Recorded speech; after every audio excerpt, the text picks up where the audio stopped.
Hi everyone, welcome to COA's first official all-college meeting of the 2010 fall term. My name's Amelia Eschelman, I'm a senior this year and I'm going to be the ACM moderator for fall term. For those of you returning, welcome back, and for those of you joining us, we look really forward to getting to know you. I would now like to introduce and welcome our president, David Hales.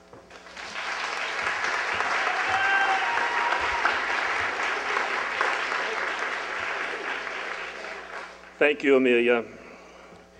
Convocation is a coming together of a community with common purpose, and that's what we're doing here today.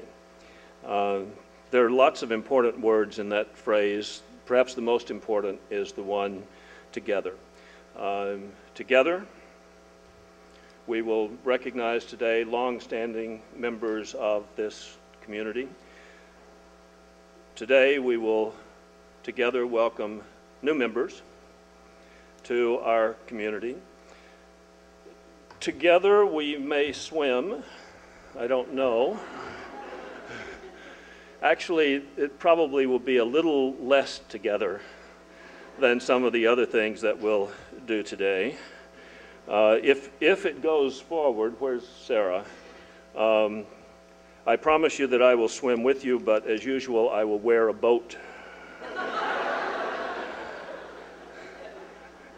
Together, we will enjoy each other's fellowship through the afternoon and over dinner, and together we will commit ourselves to a singular year in the life of College of the Atlantic.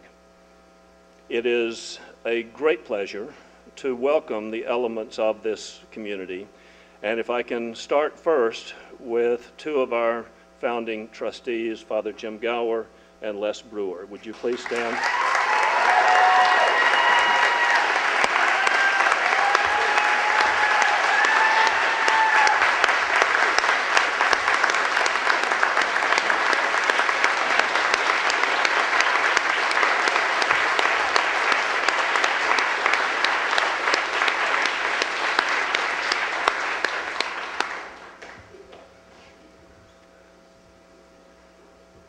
We have a few other trustees who are here with us this morning. Would the rest of the trustees please stand?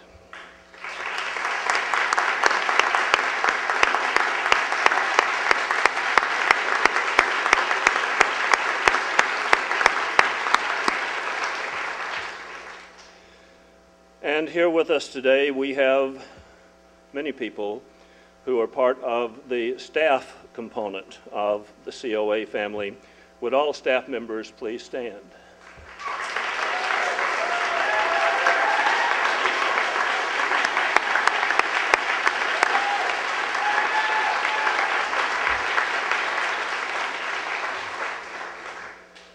There's one staff member that didn't stand, and so she has to pay a penalty. Ann Peach, would you please stand?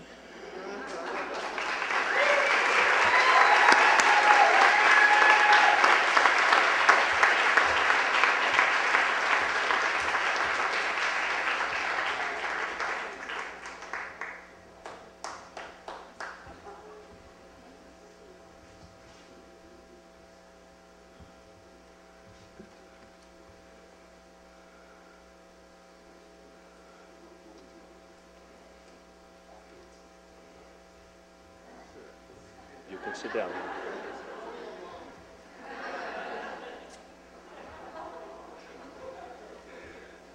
Later today, we'll talk a little bit about Ed Kaelber, but it is absolutely impossible to talk about Ed Kaelber and the foundings of College of the Atlantic without talking about Ann Peach. She was a reluctant employee. When the college was just getting started, late in December of '69, I think, Ed, Les Brewer met Ann Peach at church and said, "We haven't found anybody yet who will work with Ed as his secretary. Would you be willing to do it for a little while?"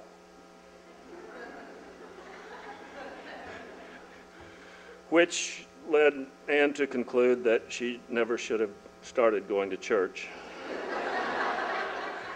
I didn't make that up. That's in Such a Frail Bark. It's a quote directly from Ann Peach. So on January the 2nd, 1970, Ed went by and picked up Ann in his Volkswagen van. Does that bring images back or what? I don't know if it had a peace symbol painted on the side or the top or the back or the front or all of those things, but Ed went by and picked up Ann, and they came to the gatehouse, which is now Peach House, which was unheated and in fact unwinterized. It had a folding chair borrowed from Les Brewer, I believe. It had a card table. That was about it, wasn't it? And Ann brought her typewriter. And so and she also brought some yellow pads and some pencils. And their first task was to start making a list of the things that the college would need. And the list started with a coffee pot.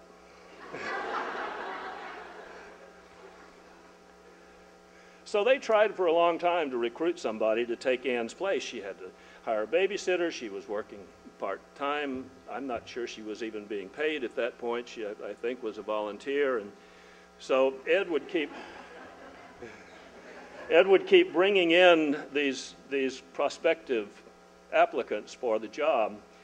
And at the end of the interview, Ed would say, well, she was pretty good, but, and none really measured up. So finally Ann said, look, if you're really looking for this paragon, we may not find her. How about if I take the job on a temporary basis while we're looking? And she stayed there until 1994.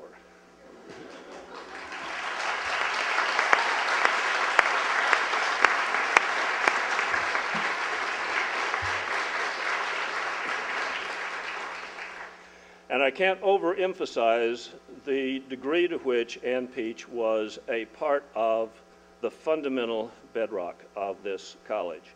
She was in the discussions when we were talking about what is ecology, what is human ecology, what do we want the college to be. If you read the early histories of the college, or if you listen to the oral histories, you will hear her own voice.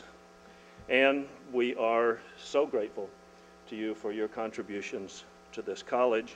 Honored by your presence today, you are indeed part of the fundamental bedrock of College of the Atlantic.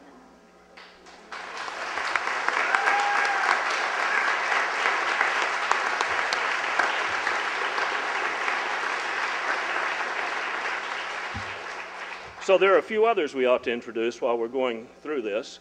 Would the faculty of the College of the Atlantic please stand?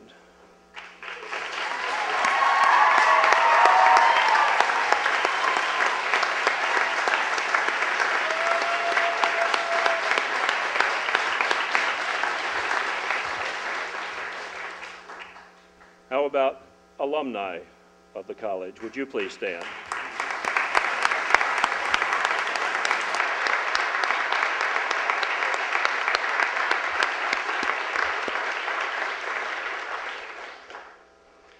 How about those of you who hope to graduate next June? Would you please stand?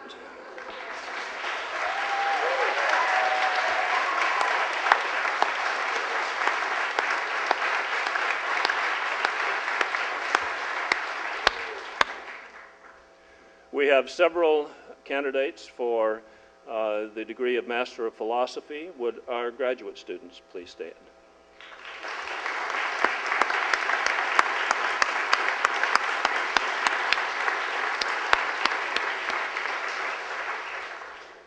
How about those of you in the third year of your COA journey? Would you please stand?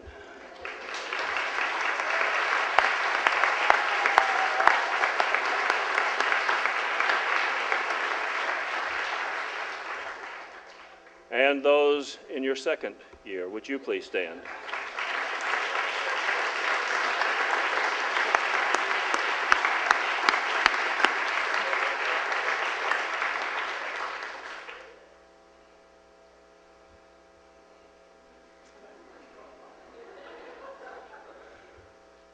Well, we'll come around to that in due time. We'll get there. Right now, it is my privilege and pleasure to introduce Ken Hill, the academic dean, and Lynn Bolger, who is the dean of development, for the presentation of student awards.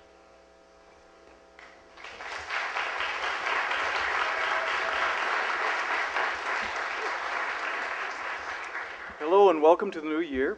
We have several student awards that we'd like to announce, but in an effort to make sure that everyone feels equally welcome, could you please hold your applause to the end, and then we're going to invite the recipients all on stage at the end of all the awards. Does that make sense? All right. I get to start, and I also get to thank all of the donors, trustees, and friends who have made these awards possible. The first award today is the Rebecca Clark Scholarship. Rebecca graduated from COA in 1996. She focused her studies on marine biology and environmental conservation. She worked for many years with Allied Whale and out on the Blair Research Center. After graduation, she surveyed right whales for the New England Aquarium and the National Oceanic and Atmospheric Administration. Rebecca was participating in research on sea turtle conservation when she died in Thailand in the tsunami. I never get through this one, sorry. To honor her memory, COA is pleased to award the Rebecca Clark Memorial Scholarship in Marine Studies to a rising junior or senior exemplary in dedication, enthusiasm, passion, and scholarship in the field of marine science and/or marine conservation. I'm happy to present this year's Rebecca Clark Scholarship to Alex Brett.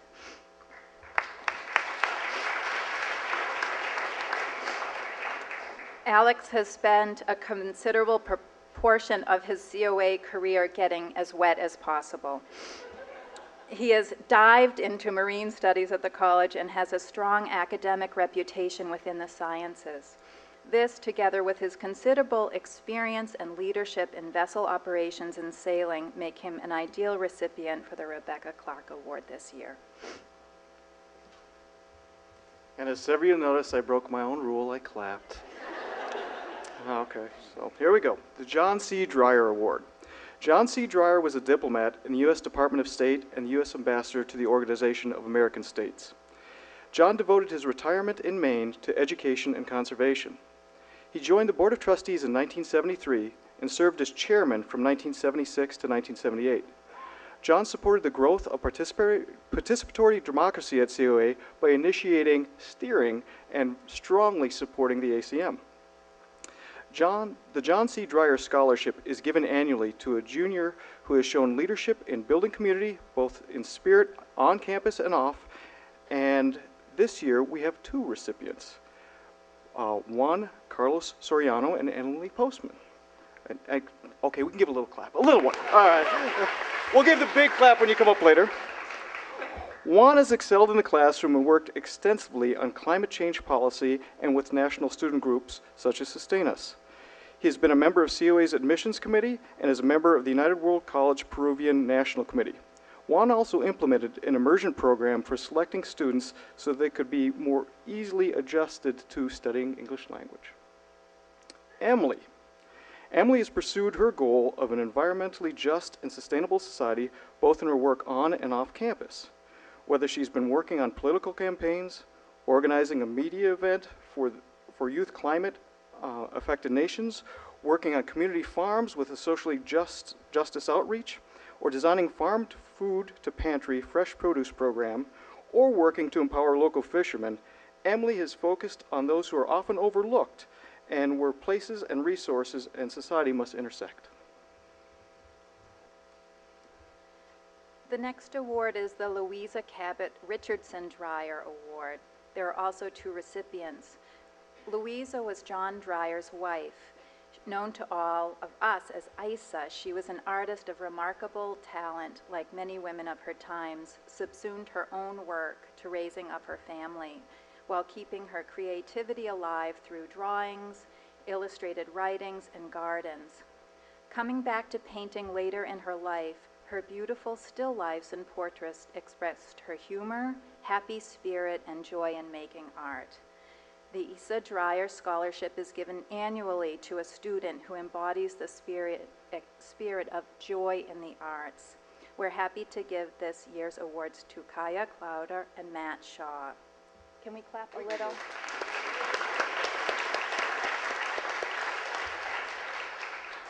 Kaya Clowder is an excellent student who is also a super contributing member of the community when it comes to lending her voice and her French horn skills. She took up French horn because one was needed in the orchestra. She previously had experience on trumpet. Kaya has been in COA's chorus since her arrival on campus. She has taken a tutorial in voice and is one of COA's most talented musicians. Matt Shaw has taken a wide range of art courses over the last 3 years, from architecture and art theory to graphic design, music composition, and animation. At the same time, he pursued alternate interests in philosophy, politics, and history. He constantly seeks ways to link the content of his courses and investigate subjects through multiple lenses. Matt spent time during winter break last year mentoring high school students in animation through the Maine Arts and Education Alliance. The August Heckscher Scholarship. August Heckscher was an artist, author, and public servant whose life and work encompassed many of the values and principles underlying the study of human ecology. He served for 6 years as the Parks Commissioner of New York City. He was the designer and printer of books and the chief editorial writer for the New York Herald Tribune. August also played a significant role in the United Nations and the National Endowment for the Arts. The scholarship is given to one male and one female student whose work focuses on public lands, government, or the arts. I am pleased to present this year's awards to Brianna Larson and Andrew Lowe.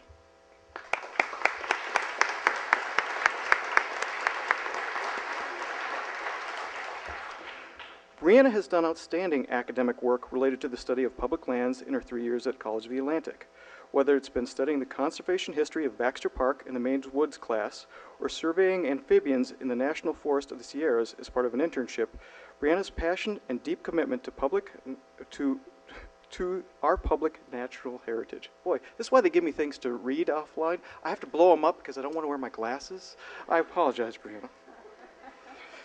Growing up adjacent to Cape Cod National Seashore and spending summers as a camper and then a counselor in the Wilderness School of New Jersey gave Brianna a deep appreciation for our public lands and national heritage. Her academic work in environmental policy, conservation, and natural history and government has given her the tools to make the difference in management of our public lands and waters.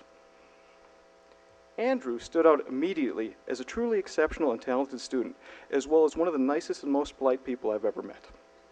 He is very dedicated to his pursuit and knowledge and never settles for simply completing his assignment, but pushes to get the most out of each and every assignment and to truly understand the work. He often voluntarily takes on arduous tasks to make both his own and group projects better, such as learning rendering techniques or new computer programs to make sure the point gets across. He is passionate about landscape architecture and clearly has the potential to become quite a talented designer.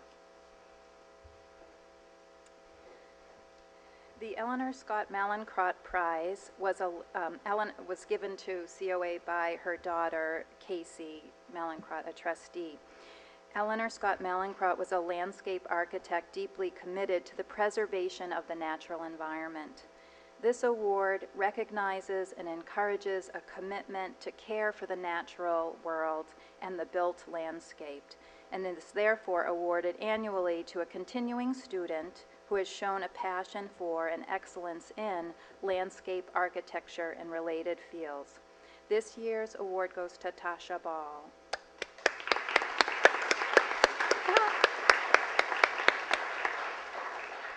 Tasha has both a passion and talent for landscape architecture. In her design for a local residence, the clients were extremely impressed with her ability to accurately interpret their desires and create a beautiful and practical landscape that meets their needs. She has worked diligently to improve the health of plant material on campus and is continually working to expand her knowledge of both native and ornamental plants.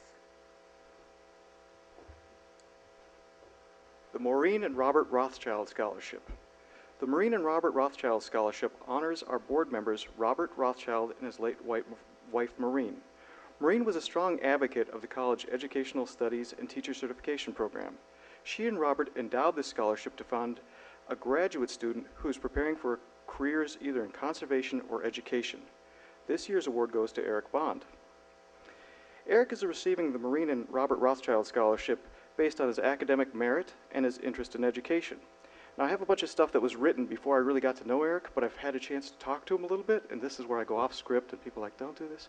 But I am excited to work with Eric because we are going to be studying education in the vast capacity that it is. Everything from the philosophical roots, Aboriginal education, and we might even do a little bit of martial arts. So I'm excited to work with Eric.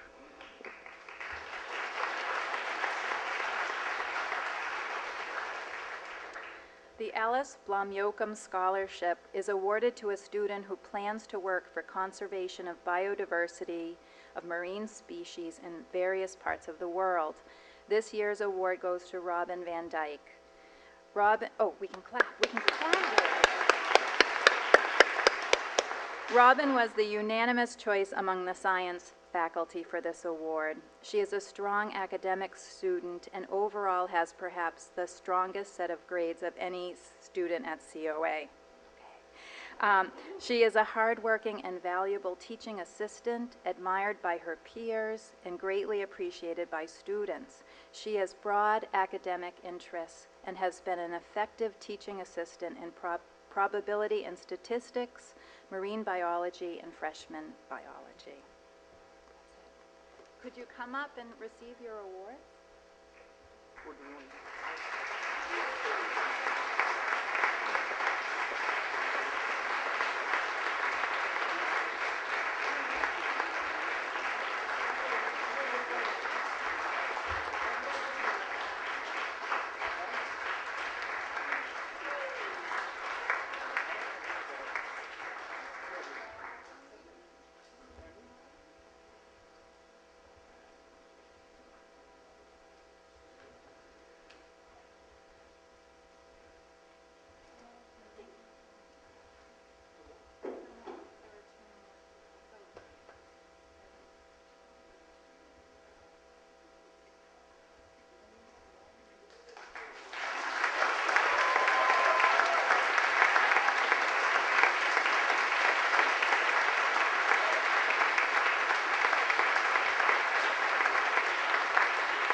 There are more awards to follow. I told David that my remarks would be 33 and a half seconds. But all philosophers are weavers of webs of deception and illusion. It will take me twice that long, so time me now. I am pleased to be able to present I'll just read what the award is. Richard Slayton Davis and Nora Deacon Davis Scholarship Award to honor the memory of Richard Slayton Davis. Well, Dick Davis was the first philosopher at COA. Some people say he was the last.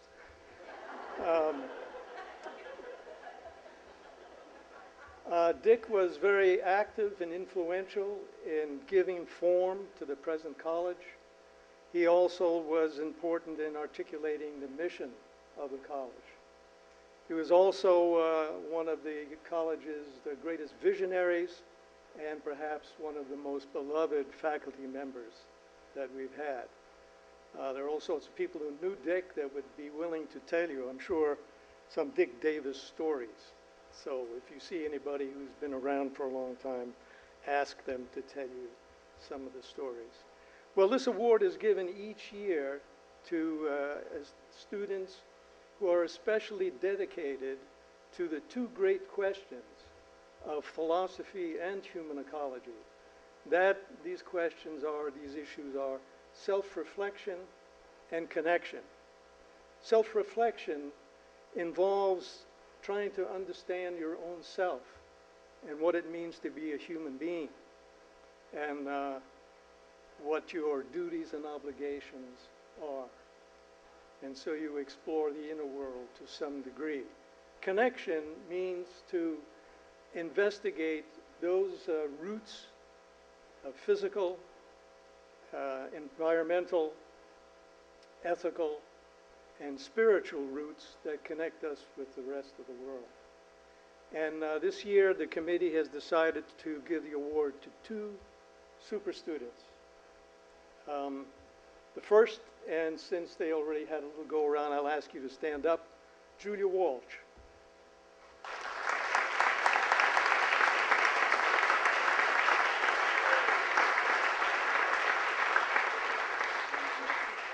And the second, I'm also pleased to present Christian Wagner with the award.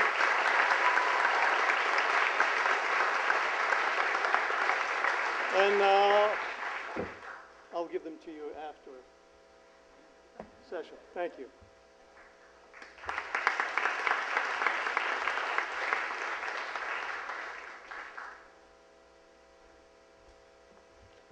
Good afternoon, everybody. Great to be home.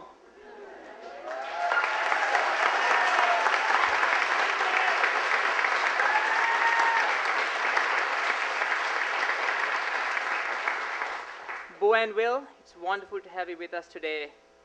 So class of 2014, it's a big class and a very big welcome to you. You have made the best choice of your lives by joining COA. I'm telling you this because I'm one of those few people who have joined COA 3 times in 20 years. So really, embrace what COA has to offer you. Because however hard you try, I've tried, you'll never find a home and a family as wonderful as the one you're going to get to know here at COA.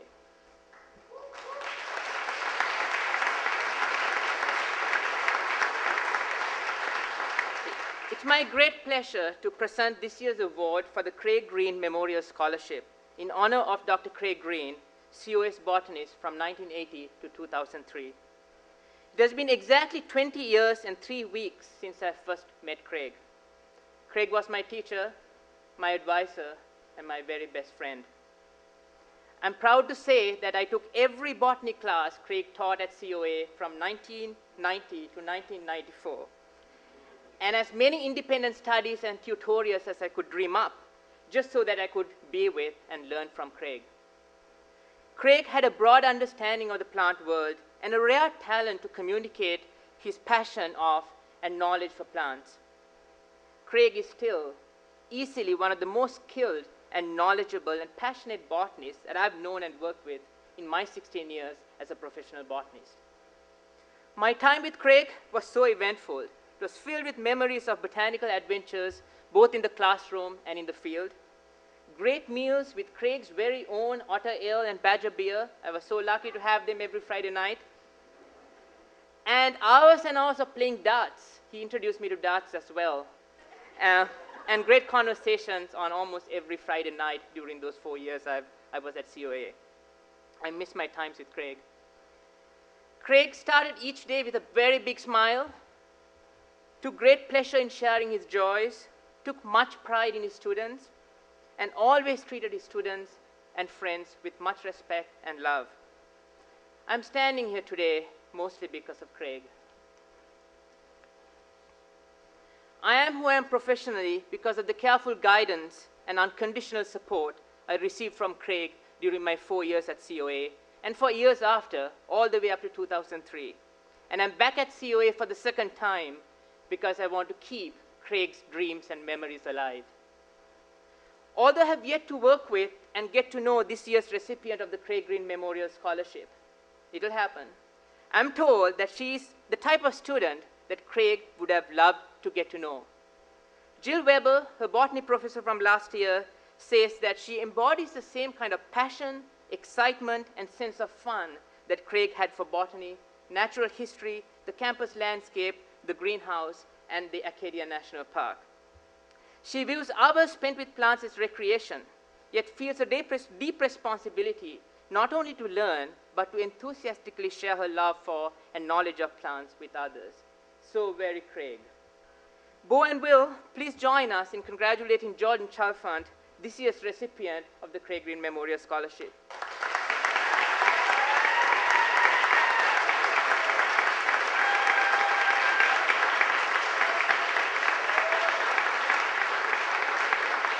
I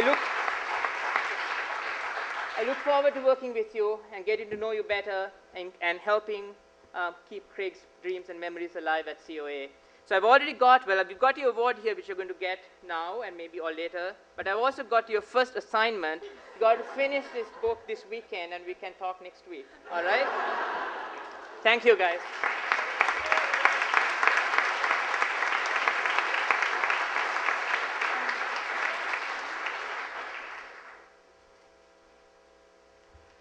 Kathryn Hazard was a member of COA's intrepid first class. With the help of founding trustees and our soon-to-be President Emeritus, Ed Kaelber, these 32 students created the college through numerous meetings and sometimes endless discussions. Kathy was in the thick of it. She served as a student representative on the Academic Policy Committee from 1972 to 1974, and on the Personnel Committee from 1974 to 1976, until she graduated as one of the 11 students in the class of 1976. It's perhaps no wonder then that she became a lawyer, working since 1990 as an attorney for the Environment and Natural Resources Division of the U.S. Department of Justice. She took cases concerning environmental, natural resource, and Indian law. For 5 years, from 1992 to 1997, she served as the lead negotiator in the 100-year-old Navajo-Hopi land dispute involving Navajos living on the land that had been partitioned to the Hopi Nation. Though many thought this acrimonious conflict could never be settled, thanks to Kathy, and along with then Attorney General Janet Reno, it was, and Kathy received the Attorney General's Distinguished Service Award for her efforts. After leaving COA, Kathy first worked as a biologist in Alaska for 8 years, studying whales, seals, birds, fish, and deer, and when not conducting research for various local, state, and federal agencies, worked on commercial fishing boats, serving as a seasonal crew in salmon, trolling, and halibut fisheries. In addition to all of this, Kathy has worked on numerous publications, adopted 3 children from Kazakhstan, and has also taken many cases involving the Clean Water Act and other essential environmental issues. Now I'd like to welcome back to Kathy to COA. We're so glad you could be here.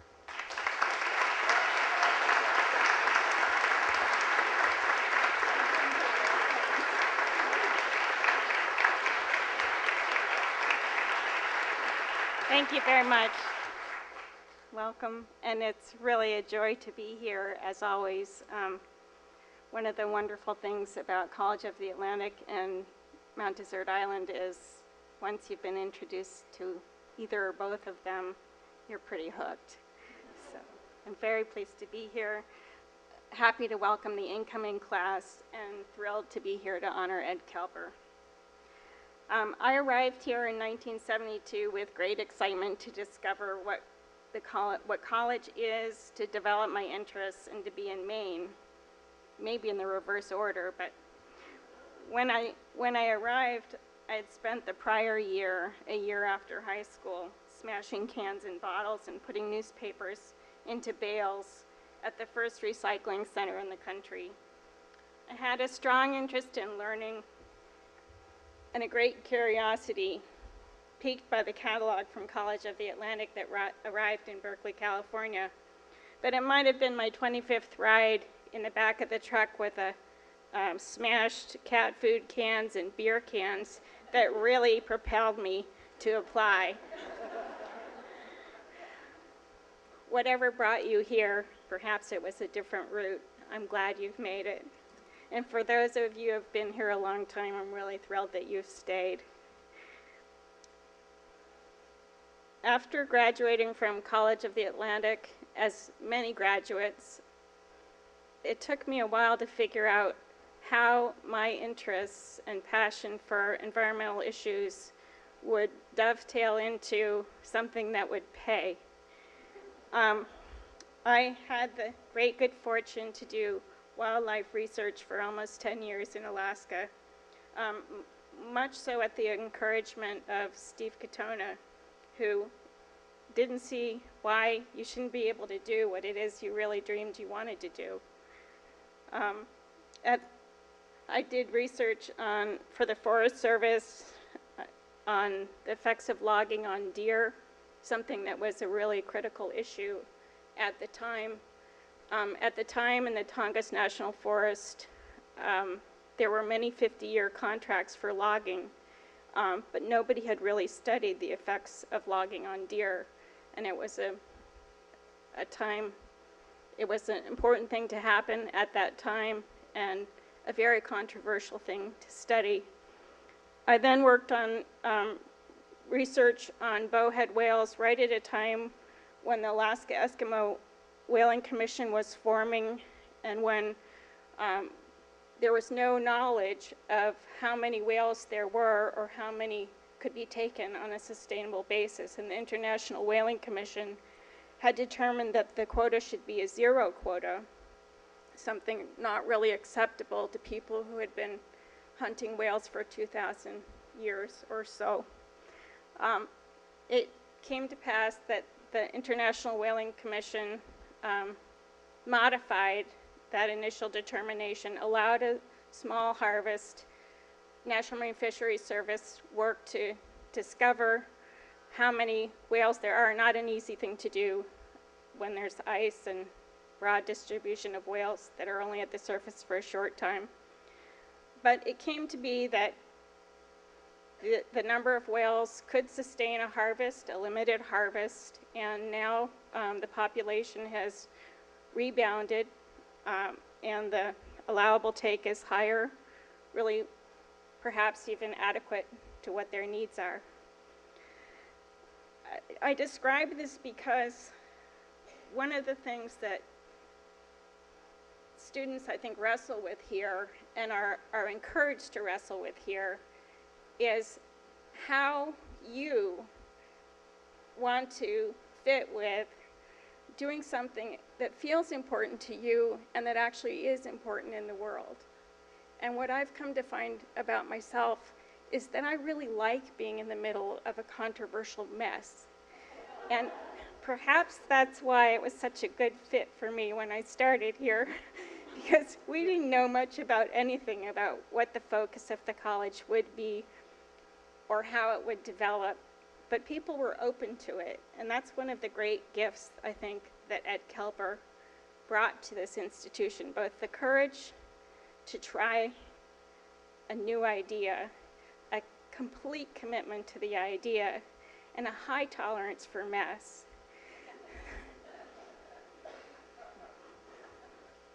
We gave it to him.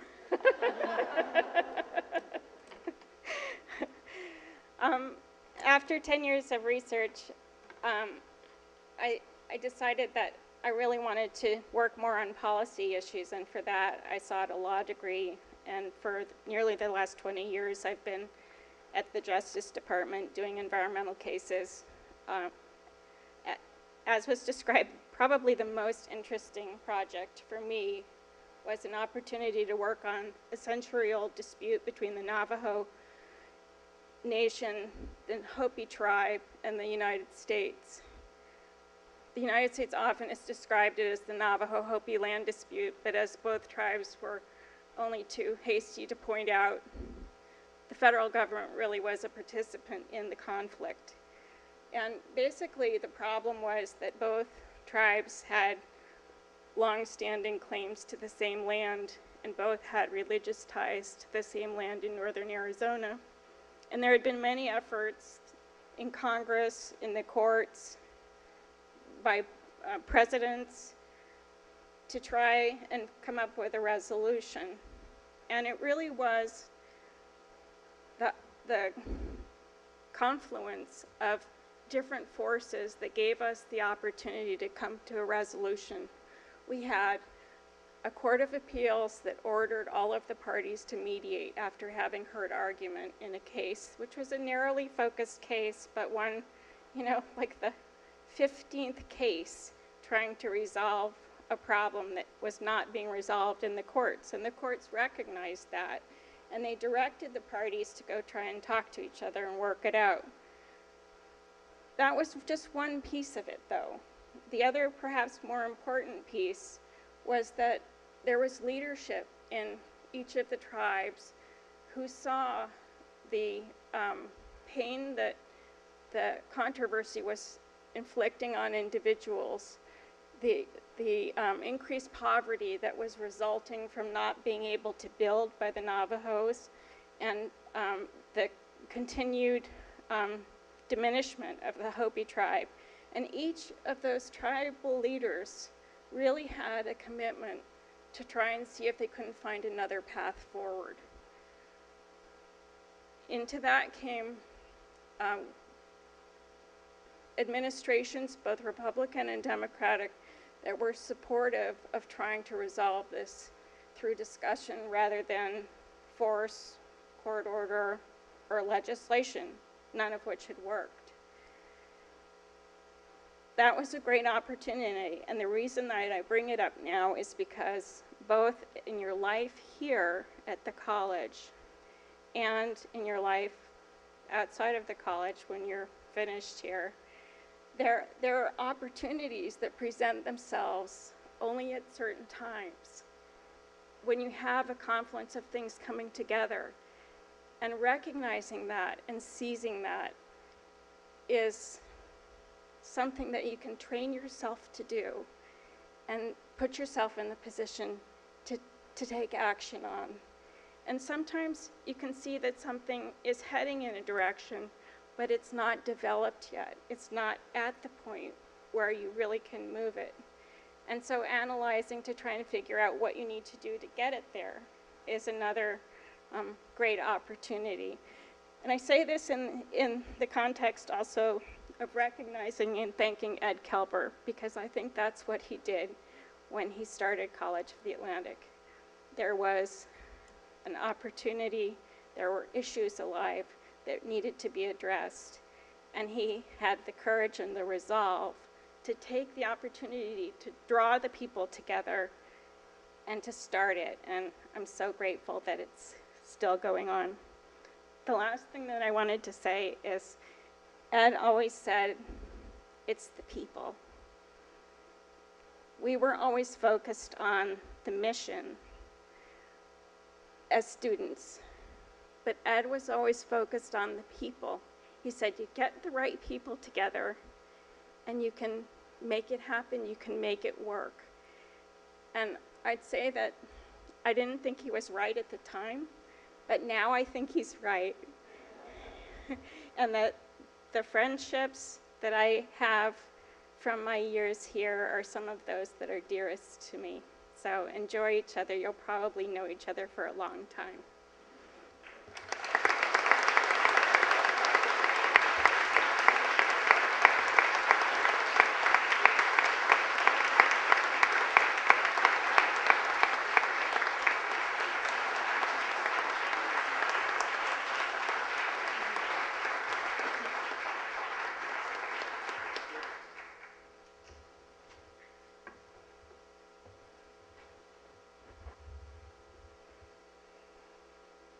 There have been 5 presidents of College of the Atlantic. Lou Rabineau and Judith Swayze could not join us today, but Steve Katona has. Would you please welcome President Steve Katona?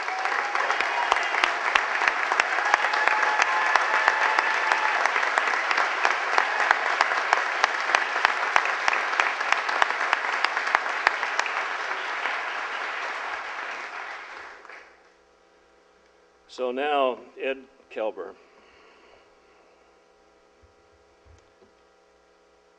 Of his first convocation, Ed said,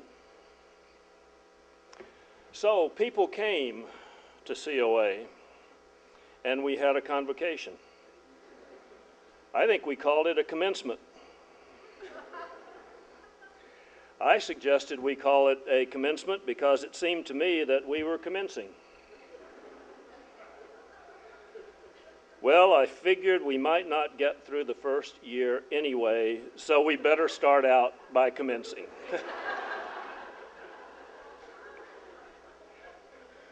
So we commenced. This college doesn't have to be here.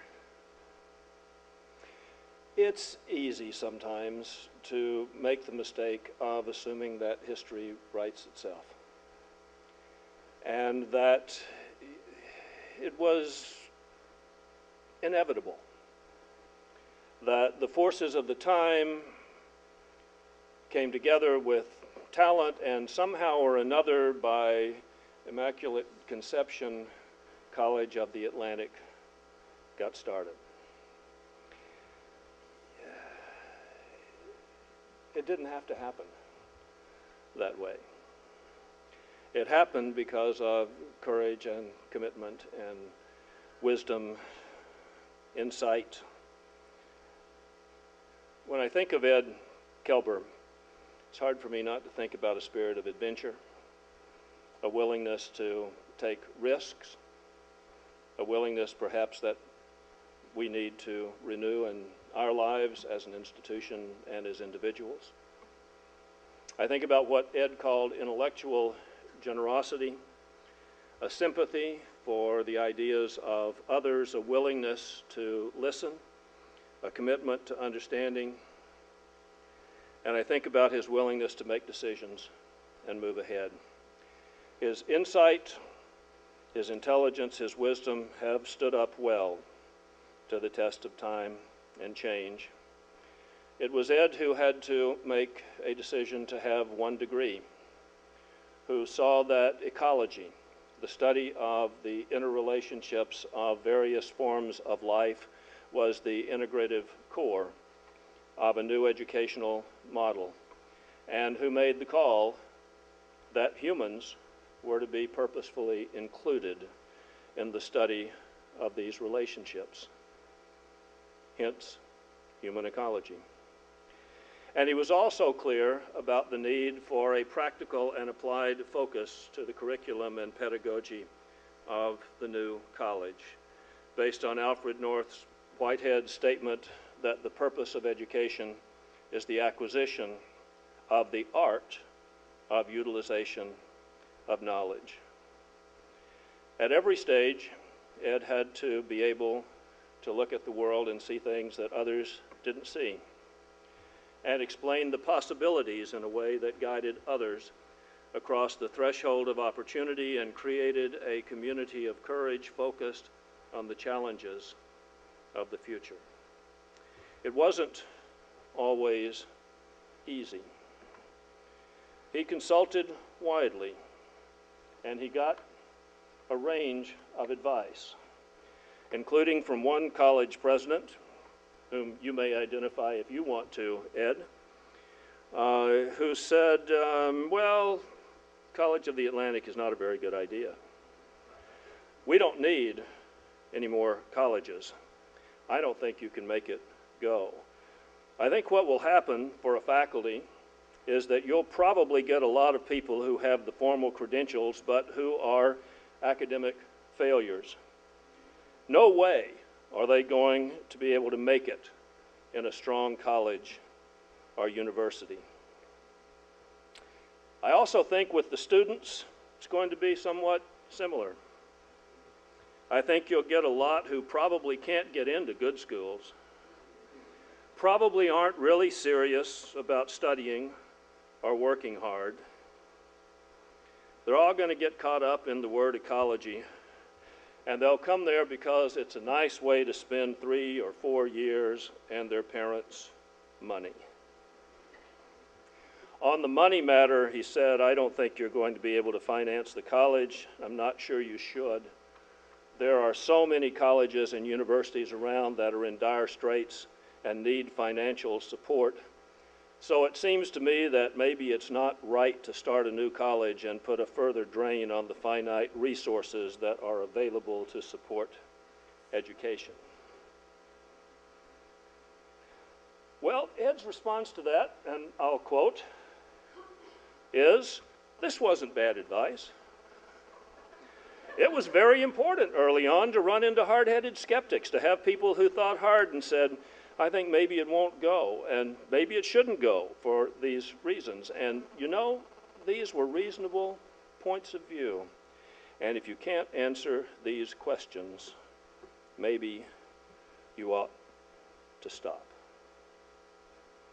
And under Ed's leadership, and with the help of so many of you who are still here today, the college has answered the questions. And the institution of which we're a part today still holds to those fundamental values, and all of us have come here because we share them. We're here today because he was here at the beginning. And to recognize him in a way that College of the Atlantic has never before recognized anyone else, it is my pleasure to introduce Trustee Chairman Bill Folk.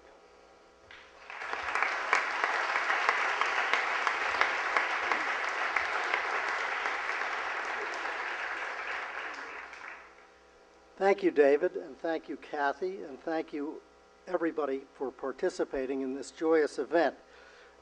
It's wonderful to see how many people are still here who were part of the college when Ed Kaelber founded it and started it. And I particularly liked Kathy's comment that it's about the people. And 121 years ago, Mark Twain gave a speech honoring a college president of the Trinity College, and he said, "Start with a good person," about the college president. He said, "Start with a good person, a person of dignity, of character, of executive ability, of generalship.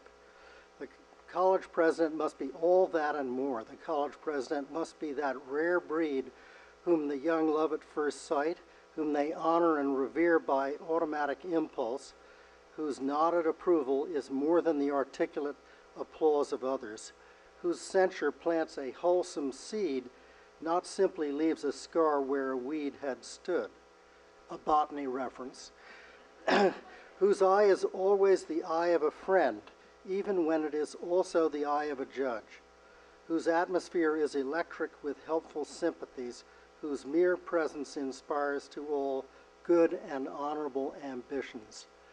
It really is all about the people, and 121 years ago, Mark Twain foresaw that Ed Kaelber would start this college.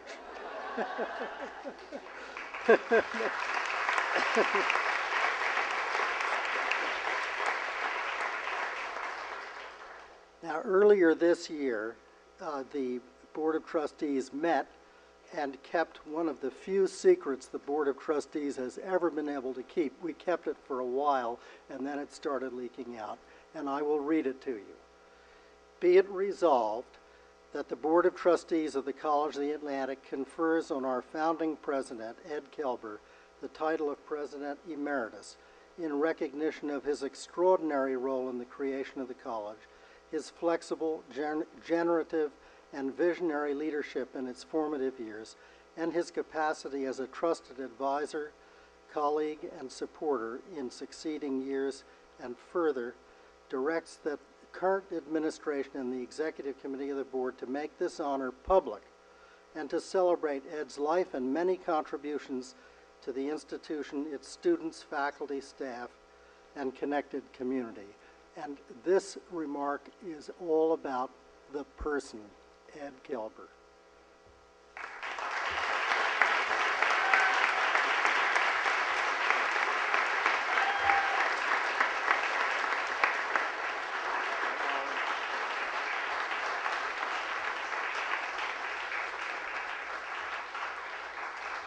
For those of you who can't read from the back, it has the seal of College of the Atlantic and Ed's name, and across the front, a phrase which he may likely use in his speech, so I won't use it now. It says beer.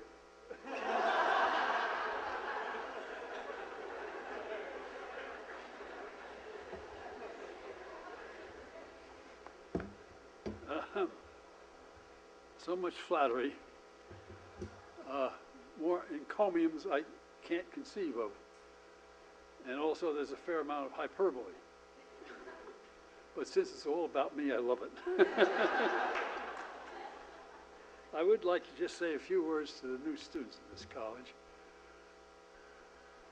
I think I can say without doubt, and I think a lot of people would agree with me, that of all the things that this college has done well, has been attract you, the new students, and all the other students who are here.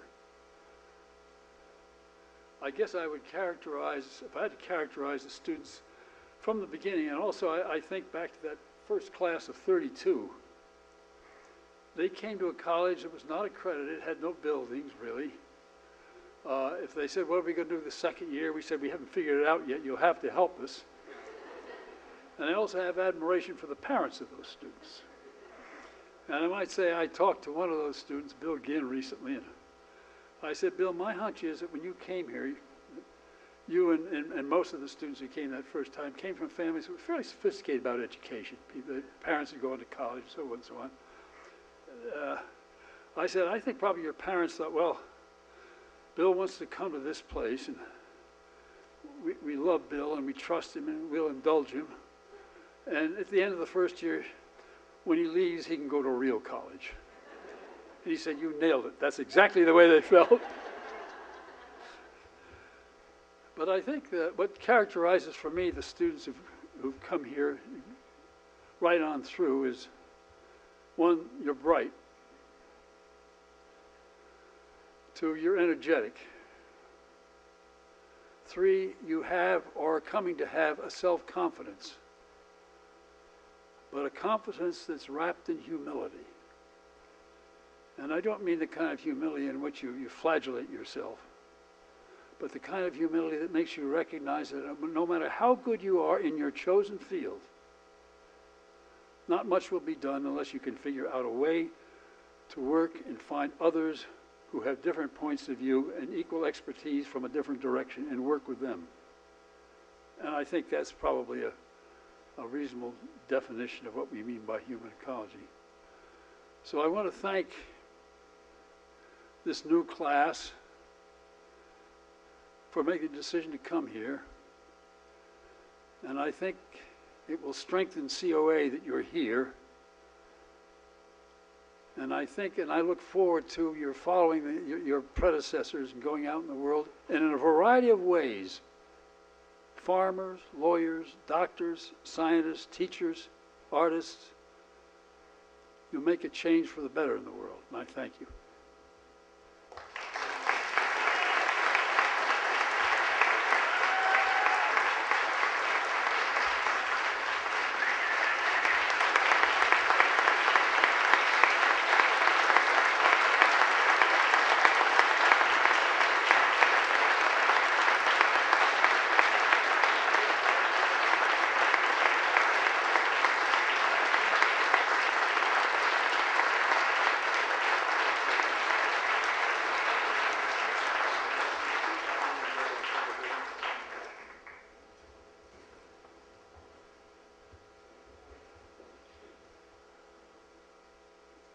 That's a lot of beer.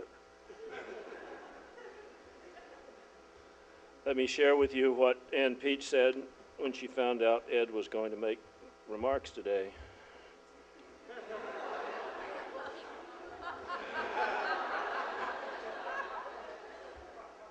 She said, give him a time limit.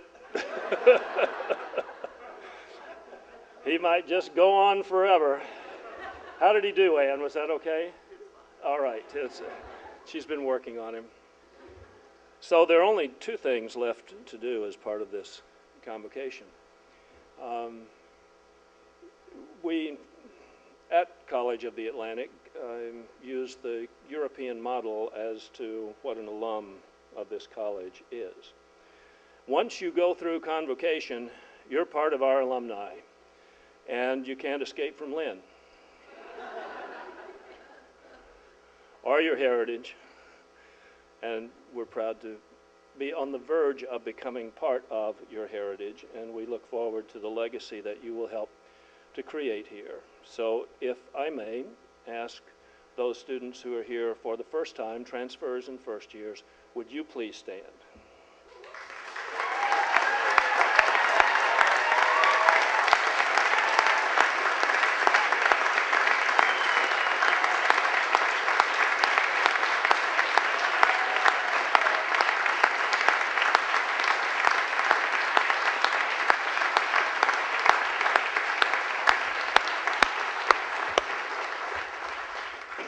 And then with that, would all of you accept the first years, stand and welcome the first years with a standing ovation.